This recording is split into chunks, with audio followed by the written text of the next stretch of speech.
Today I'm going to show you how to fix wrinkles and straighten a flat lay t-shirt in Photoshop, step by step, so you can make it look clean, polished, and professional. This is a super useful technique if you're editing product photos, clothing mock-ups, or social media images and you want that crisp, studio quality look without reshooting the garment. If this video helps you out, make sure to hit like and subscribe for more Photoshop tutorials just like this. Alright, let's jump right in. First, open your image in Photoshop and take a good look at the shirt.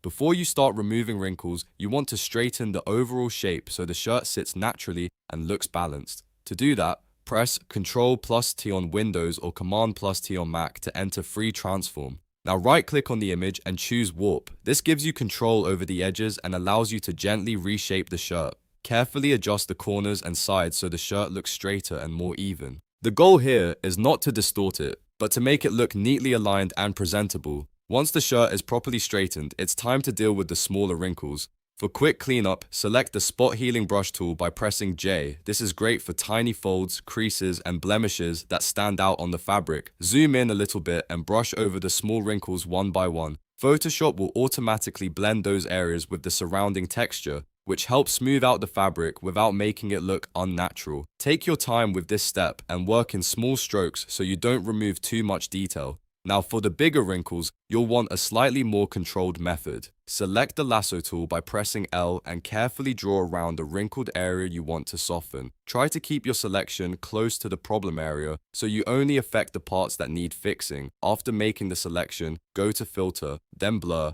then Gaussian Blur. A subtle blur between 2 and 5 pixels usually works well, but the exact amount depends on the resolution of your image. The idea is to soften the harsh wrinkle lines while keeping the shirt looking realistic. If you blur too much, the fabric can start to look blurry or fake, so always use a light touch.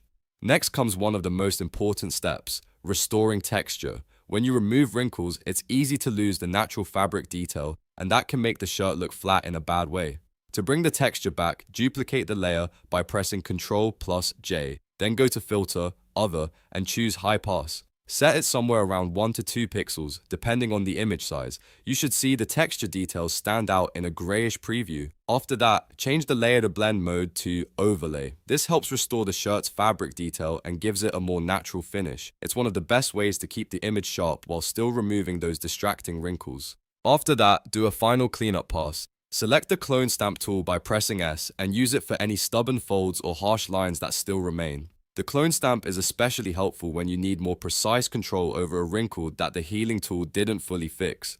Sample nearby clean fabric and gently paint over the problem areas. If anything starts to look too strong or too artificial, reduce the opacity of the layer or the tool strength so you can blend it in more naturally. The key here is to make the shirt look improved, not over-edited. As you work, keep checking the image at different zoom levels. What looks good close up might need a little adjustment when viewed from further away. A clean flat lay shirt should look smooth, straight, and professionally presented, but it should still keep a believable fabric texture.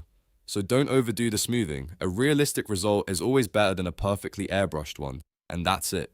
In just a few simple steps, you can straighten the flat lay t-shirt, remove wrinkles, restore texture, and make the final image look polished and professional in Photoshop. This workflow is perfect for e-commerce photos, clothing brands, and any design where the apparel needs to look its best. If this tutorial helped you, please give it a thumbs up and subscribe for more easy Photoshop tips and editing guides. Thanks for watching, and I'll see you in the next one.